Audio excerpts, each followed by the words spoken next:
Commentaire de saint Thomas d'Aquin sur l'Évangile de Jean, chapitre 19, verset 35. Ici nous est donnée la certitude du récit, d'abord à partir du témoignage apostolique, ensuite à partir de la prophétie de l'Écriture. Verset 35.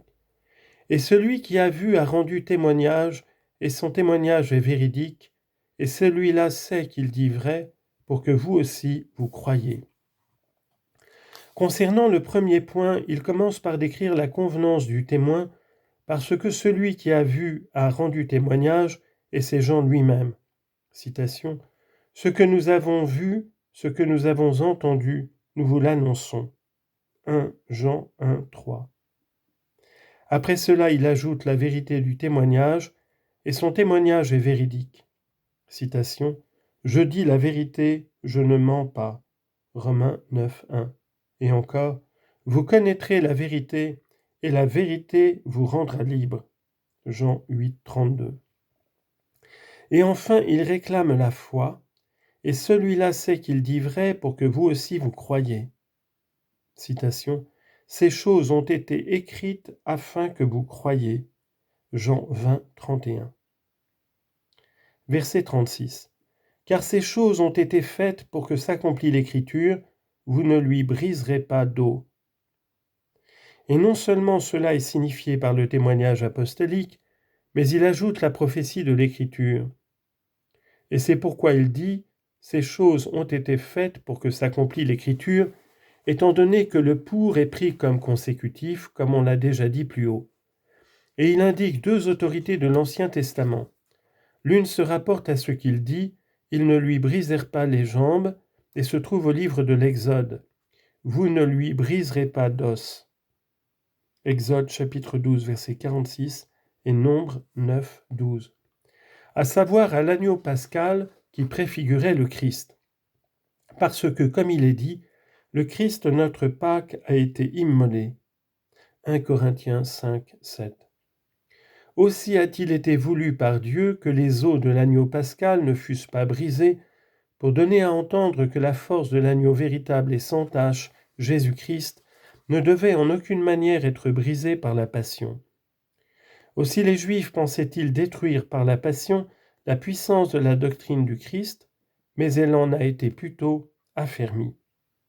Citation. « Le langage de la croix est folie pour ceux qui se perdent, mais pour nous il est puissance de Dieu. » 1 Corinthiens 1, 18. C'est pourquoi il dit plus haut, « Quand vous aurez élevé le Fils de l'homme, alors vous connaîtrez que moi, je suis. » Jean 8, 28. Verset 37. « Et une autre écriture dit encore, ils regarderont celui qu'ils ont transpercé. » La seconde autorité se rapporte à ce qu'il dit, de sa lance il lui ouvrit le côté. Et on trouve, ils regarderont celui qu'ils ont transpercé, là où le texte que nous avons dit, ils regarderont vers moi qu'ils ont transpercé. Zacharie 12, 10. C'est pourquoi, si nous nous attachons à la parole du prophète, il est manifeste que le Christ crucifié est Dieu. Car ce que dit le prophète en la personne de Dieu, l'évangéliste l'attribue au Christ. Ils regarderont, dit-il, vers le jugement qui vient, confère Apocalypse 1, 7. Ou bien, ils regarderont convertis par la foi. L'évangéliste, après avoir traité de la crucifixion et de la mort, traite maintenant de la sépulture du Christ et montre d'abord la possibilité et la permission de l'ensevelir. Ensuite, le zèle de Joseph d'Arimathie pour s'occuper du corps, puis il indique le lieu de la sépulture, et enfin la sépulture elle-même. Verset 38. Or, après cela, Joseph d'Arimathie, qui était disciple de Jésus, mais en secret par crainte des Juifs, demanda à Pilate de prendre le corps de Jésus, et Pilate le permit. Joseph d'Arimathie, ce qui est la même chose que Ramata, qui était disciple de Jésus, confère 1 Samuel 1, 19 pour Ramata, non pas l'un des 12, mais l'un des nombreux autres croyants, parce que tous ceux qui ont cru dès le début sont appelés disciples. Demanda à Pilate de prendre le corps de Jésus.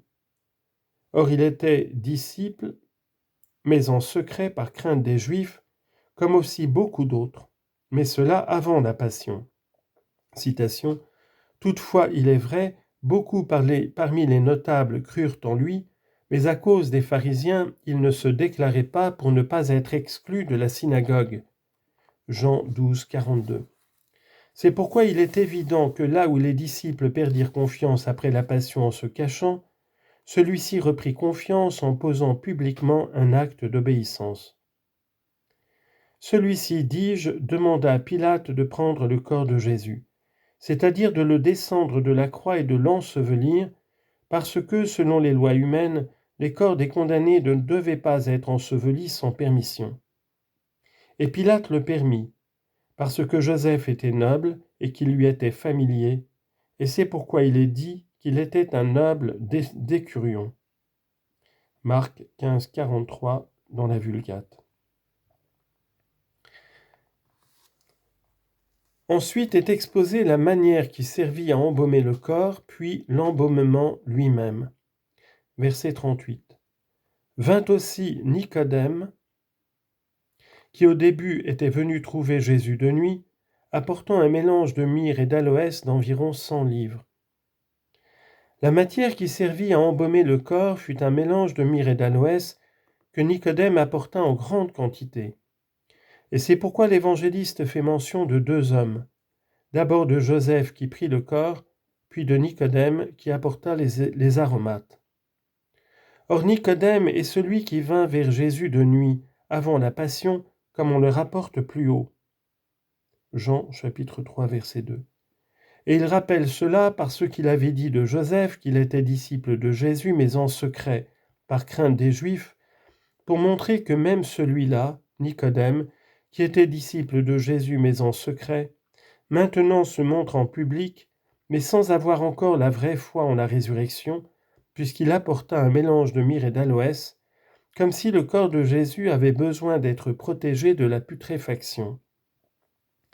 À ce propos, l'Écriture dit « Tu ne laisseras pas ton sein voir la corruption » Psaume 15, verset 11. Au sens mystique, il nous est donné par là de comprendre que nous devons cacher le Christ crucifié dans notre cœur avec l'amertume de la pénitence et de la compassion. Citation. « Mes mains ont distillé la myrrhe » Cantique des Cantiques 5, 5. Après avoir donné la matière de la préparation, on montre la préparation elle-même. Là naît un doute, car Jean dit qu'ils l'enveloppèrent dans des linges, alors que Matthieu dit qu'ils l'enveloppèrent dans un linceul. Matthieu 27, 59. Réponse. Il faut dire, selon Augustin, que Matthieu dit un linceul seulement parce qu'il ne fait mention que de Joseph, et celui-ci en apporta un seul. Mais parce que seul Jean fait mention de Nicodème, il dit des linges parce que Nicodème en apporta un autre. Ou bien il faut dire que nous appelons linge tout morceau d'étoffe fait de lin. Or le corps du Christ fut enveloppé de bandelettes, comme on le dit aussi au sujet de Lazare, parce que telle était la coutume des Juifs pour ensevelir. Il y avait aussi un suaire posé sur la tête, et c'est pourquoi Jean, englobant tout cela, dit des linges. Et le fait qu'ils l'embaumèrent avec des aromates nous rappelle qu'en ces devoirs de piété, il faut conserver la coutume de la nation, quelle qu'elle soit. Verset 41. Puis le lieu de la sépulture est désigné. Il faut remarquer là que le Christ fut pris dans un jardin, qu'il souffrit dans un jardin, et qu'il fut enseveli dans un jardin, pour désigner que c'est par la puissance de sa passion que nous sommes libérés du péché qu'Adam commis au jardin des délices, et que par elle l'Église est consacrée, elle qui est comme un jardin clos. Confère Cantique des Cantiques 4, 12. Et dans le jardin un tombeau neuf. Il y a 2 raisons pour lesquelles il voulut être enseveli dans un sépulcre neuf. Une littérale, pour qu'on ne croie pas que d'autres corps qui auraient été là aient été ressuscités et non pas le Christ, ou bien qu'ils aient tous été ressuscités par une puissance égale. L'autre raison est qu'il convenait